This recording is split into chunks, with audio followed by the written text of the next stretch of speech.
સમાચાર કચ્છથી પ્રાપ્ત થયા છે, જ્યાં કચ્છ જિલ્લામાં પણ વરસાદી માહોલ છવાયો છે। ભુજ, માંડવી અને મુન્દ્રા સહિતના વિસ્તારોમાં વરસાદ છે। ભારે વરસાદને લઈ અનેક વિસ્તારોમાં પાણી ભરાયા છે। ભુજના બસ સ્ટેન્ડ વિસ્તારમાં પણ પાણી ભરાતા વાહન ચાલકોને હાલાકી। દ્રશ્ય તમારી ટીવી સ્ક્રીન પર એક્સક્લુઝિવ દ્રશ્યો વીટીવી ન્યૂઝ આપને બતાવી રહ્યું છે।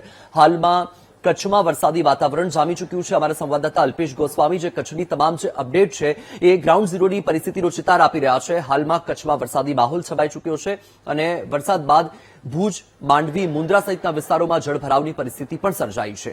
ભુજ જે બસ સ્ટેન્ડ વિસ્તાર છે એ વિસ્તારમાં પાણી ભરાયા છે, તેના કારણે લોકોને ભારે હાલાકી વેઠવાનો વારો આવ્યો છે। એક્સક્લુઝિવ દ્રશ્યો વીટીવી ન્યૂઝ આપને બતાવી રહ્યું છે। આજે સવારથી જ રાજ્યમાં વરસાદી વાતાવરણ જોવા મળી રહ્યું છે। કચ્છમાં પણ વરસાદી માહોલ જામી ચૂક્યો છે। કચ્છના અલગ અલગ વિસ્તારમાં વરસાદ પડી રહ્યો છે। ભુજ, માંડવી, મુન્દ્રા સહિતના વિસ્તારમાં વરસાદ છે। સવારે 10 થી 1 સુધીનો અવકાશ જાહેર કરવામાં આવ્યો હતો, તેમાં પણ કચ્છ માટે વરસાદનું રેડ એલર્ટ હતું અને કચ્છમાં વરસાદની શરૂઆત। કચ્છ જિલ્લામાં પણ મેઘરાજા મન મૂકીને વરસી રહ્યા છે। જે રીતે વહેલી સવારથી જ વરસાદ પડી રહ્યો છે તેના કારણે અનેક જગ્યાએ હવે પાણી ભરાવાની સમસ્યા પણ જોવા મળી રહી છે।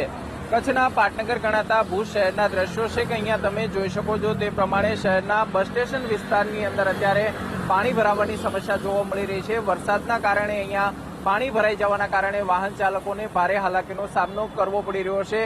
દર વર્ષે પાલિકા દ્વારા લાખો રૂપિયાના ખર્ચે પ્રી મોન્સૂન કામગીરી કરવામાં આવતી હોય છે, પરંતુ પાલિકાનો પ્રી મોન્સૂન પ્લાન છે તે વરસાદના પાણીની સાથોસાથ ધોવાઈ જતો હોય તેવા દ્રશ્યો અત્યારે જોવા મળી રહ્યા છે।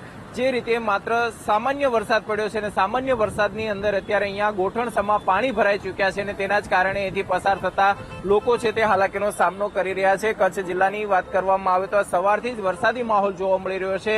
કચ્છના ભુજ, માંડવી, મુન્દ્રા સહિતના વિસ્તારની અંદર વરસાદ પડી રહ્યો છે અને વરસાદના કારણે ખેડૂતોમાં પણ ખુશીનો માહોલ જોવા મળી રહ્યો છે। હજુ પણ આગામી દિવસોમાં ભારે વરસાદની શક્યતા છે, તેને લઈને વહીવટી તંત્ર પણ એલર્ટ મોડમાં જોવા મળી રહ્યું છે। Alpesh Goswami, BTV news, Bhuj.